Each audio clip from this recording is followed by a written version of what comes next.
ओम साईं राम। श्री साईं सच्चरित्र अध्याय 12 संतों का कार्य। हम देख चुके हैं कि ईश्वरीय अवतार का ध्येय साधु जनों का परित्राण और दुष्टों का संहार करना है, परंतु संतों का कार्य तो भिन्न है। संतों के लिए साधु और दुष्ट एक समान हैं। यथार्थ में उन्हें दुष्कर्म करने वालों की प्रथम चिंता होती है और वे उन्हें उचित पथ पर लगा देते हैं। वे भवसागर के कष्टों को सोखने के लिए अगस्त के समान हैं और अज्ञान और अंधकार का नाश करने के लिए सूर्य के समान। संतों के हृदय में भगवान वासुदेव निवास करते हैं, वे इनसे पृथक नहीं हैं। श्री साईं भी उसी कोटि में हैं जो कि भक्तों के कल्याण के निमित्त ही अवतीर्ण हुए। वे ज्ञान ज्योति स्वरूप थे और उनकी दिव्य प्रभा थी। उन्हें समस्त प्राणियों से समान प्रेम था। वे निष्काम तथा नित्य मुक्त थे। उनकी दृष्टि में शत्रु, मित्र, राजा और भिक्षुक सब समान थे। भक्तों के लिए उन्होंने अपना दिव्य गुण समूह पूर्णतः प्रयोग किया और सदैव उनकी सहायता की। उनकी इच्छा के बिना कोई भक्त उनके पास पहुंच ही नहीं सकता था। यदि उनके शुभ कर्म उदित नहीं हुए हैं तो बाबा की स्मृति भी कभी नहीं आई और ना ही उनकी लीलाएं उनके कानों तक पहुंची। तब फिर बाबा के दर्शनों का विचार भी उन्हें कैसे आ सकता था। अनेक व्यक्तियों की श्री साईं बाबा के दर्शन की इच्छा होते हुए भी उन्हें बाबा के महासमाधि लेने तक कोई योग प्राप्त न हो सका। अतः ऐसे व्यक्ति जो दर्शन लाभ से वंचित रहे, यदि वे श्रद्धापूर्वक श्री साईं लीलाओं का श्रवण करेंगे तो उनकी साईं दर्शन की इच्छा बहुत सीमा तक तृप्त हो जाएगी। भाग्यवश अगर किसी को बाबा के दर्शन हो भी गए तो वह अधिक नहीं ठहर पाता था। इच्छा होते हुए भी केवल बाबा की आज्ञा तक ही वह शिरडी रुक सकता था और आज्ञा होते ही उसे वहाँ छोड़ देना पड़ता था।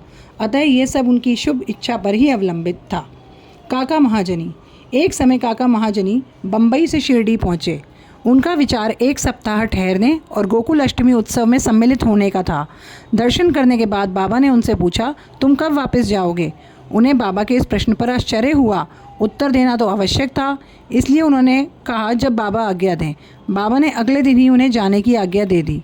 बाबा के शब्द कानून थे जिनका पालन करना अत्यंत आवश्यक था। काका महाजनी ने तुरंत ही प्रस्थान किया।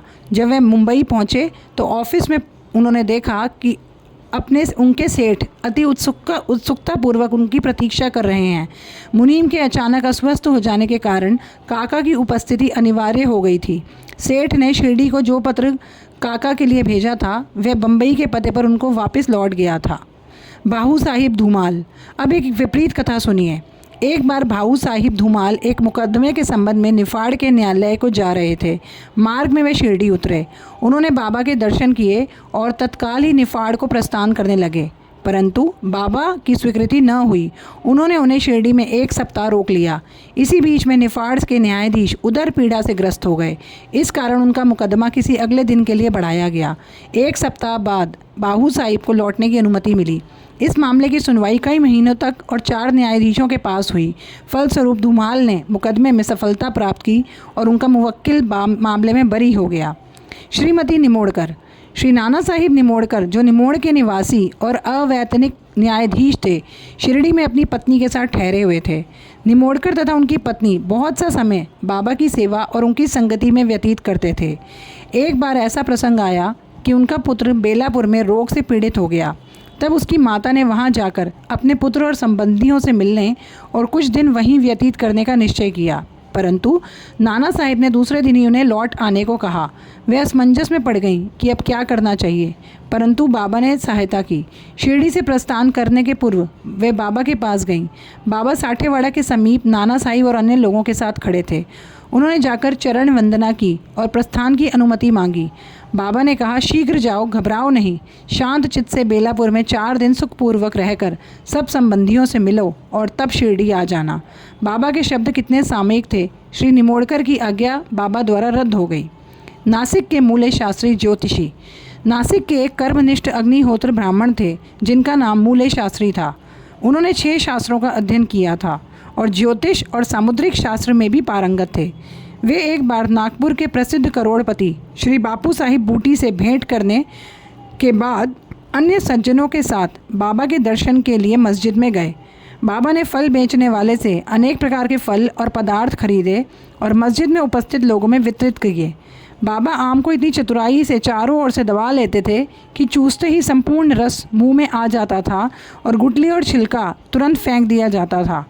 बाबा ने केले छीलकर भक्तों में बांटे, उनके छिलके अपने लिए रख लिए। हस्तरेखा विशारद होने के नाते मूले शास्त्री ने बाबा के हाथ का परीक्षण करने की प्रार्थना की, परंतु बाबा ने उनकी प्रार्थना पर कोई ध्यान न देकर उन्हें 4 केले दिए। इसके बाद सब लोग वाड़े को लौट आए। अब मूले शास्त्री ने स्नान किया और पवित्र वस्त्र धारण कर अग्निहोत्र आदि में जुट गए। बाबा भी अपने नियमानुसार लेंडी को रवाना हो गए। जाते जाते उन्होंने कहा कि कुछ गेरू लाना, आज भगवा वस्त्र रंगेंगे। बाबा के शब्दों का अभिप्राय किसी को समझ में नहीं आया। कुछ समय के बाद बाबा लौटे। अब मध्याह्न वेला की आरती की तैयारियां आरंभ हो गई थीं। बापू साहिब जोग ने मूले से आरती में साथ करने के लिए पूछा। उन्होंने उत्तर दिया कि वे संध्या समय बाबा के दर्शन को जाएंगे। तब जोग अकेले ही चले गए। बाबा के आसन ग्रहण करते ही भक्त लोगों ने उनकी पूजा की। अब आरती प्रारंभ हुई। बाबा ने कहा, उस नए ब्राह्मण से कुछ दक्षिणा लाओ। बूटी स्वयं दक्षिणा लेने गए। उन्होंने बाबा का संदेश भी मूले शास्त्री को बताया। वे बुरी तरह घबरा गया और सोचने लगा कि मैं तो एक अग्निहोत्र ब्राह्मण हूँ, फिर मुझे दक्षिणा देना क्या उचित है। माना कि बाबा संत हैं, परंतु मैं तो उनका शिष्य नहीं। फिर भी उन्होंने सोचा, जब बाबा सरीखे महान संत दक्षिणा मांग रहे हैं और बूटी सरीखे एक करोड़पति लेने को आए हैं, तो वे अवहेलना कैसे कर सकते हैं। इसलिए वे अपने कृत्य को अधूरा ही छोड़कर तुरंत बूटी के साथ मस्जिद को गए। वे अपने को शुद्ध और पवित्र तथा मस्जिद को अपवित्र जानकर कुछ अंतर से खड़े हो गए और दूर से ही हाथ जोड़कर उन्होंने बाबा के ऊपर पुष्प फेंके। एकाएक उन्होंने देखा, बाबा के आसन पर उन्हें कैलाशवासी गुरु घोलप स्वामी विराजमान हैं। अपने गुरु को वहाँ देखकर उन्हें महान आश्चर्य हुआ। कहीं ये स्वप्न तो नहीं? नहीं, ये तो स्वप्न नहीं, मैं पूर्ण जागृत हूँ। परंतु जागृत होते हुए भी मेरे गुरु महाराज यहाँ कैसे पहुँचे? कुछ समय तक उनके मुख से एक भी शब्द न निकला। उन्होंने अपने को चिकोटी ली और पुनः विचार किया, परंतु वे निर्णय न कर सके कि कैलाशवासी गुरु घोलप स्वामी मस्जिद में कैसे पहुँचे। फिर सब संदेह दूर करके वे आगे बढ़े और गुरु के चरणों पर गिर हाथ जोड़कर स्तुति करने लगे। दूसरे भक्त तो बाबा की आरती गा रहे थे, परंतु मूले शास्त्री अपने गुरु के नाम की ही गर्जना कर रहे थे। फिर सब जात पात का अहंकार और पवित्रता अपवित्रता की कल्पना त्याग कर वे गुरु के श्री चरणों पर गिर पड़े। उन्होंने आंखें मूंद ली, परंतु खड़े होकर जब उन्होंने आंखें खोली तो बाबा को दक्षिणा मांगते देखा। बाबा का आनंद स्वरूप और उनकी अनिर्वचनीय शक्ति देख मूले शास्त्री आत्मविस्मृत हो गए। उनके हर्ष का पारावार ना रहा। उनकी आंखें अश्रुपूरित होते हुए प्रसन्नता से नाच रही थीं। उन्होंने बाबा को पुनः नमस्कार किया और दक्षिणा दी। मूले शास्त्री कहने लगे कि मेरे सब संशय दूर हो गए। आज मुझे अपने गुरु के दर्शन हुए। बाबा की यह अद्भुत लीला देखकर सब भक्त और मूले शास्त्री द्रवित हो गए। गेरू लाओ, आज भगवा रंगेंगे। बाबा के इन शब्दों का अर्थ अब सब समझ में आ गया है। ऐसी अद्भुत लीला श्री साईं बाबा की थी। डॉक्टर। एक समय एक मामलतादार अपने एक डॉक्टर मित्र के साथ शिरडी पधारे।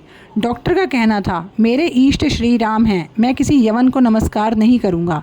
अतः वे शिरडी जाने में असहमत थे।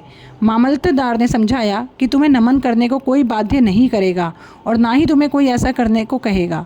अतः मेरे साथ चलो, आनंद आएगा। वे शिरडी पहुँचे और बाबा के दर्शन को गए, परंतु डॉक्टर को ही सबसे आगे देख और बाबा की चरण वंदना करते देख सबको बड़ा आश्चर्य हुआ। लोगों ने डॉक्टर से अपना निश्चय बदलने और एक यवन को दंडवत करने का कारण पूछा।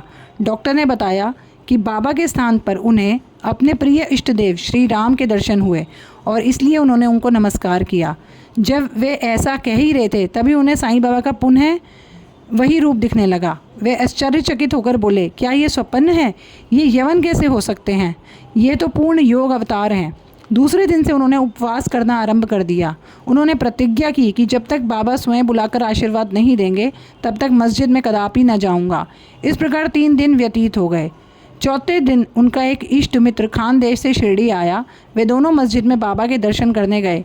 नमस्कार होने के बाद बाबा ने डॉक्टर से पूछा, आपको बुलाने का कष्ट किसने किया? आप यहाँ कैसे आए? यह प्रश्न सुनकर डॉक्टर द्रवित हो गए और उसी रात्रि को बाबा ने उन पर कृपा की।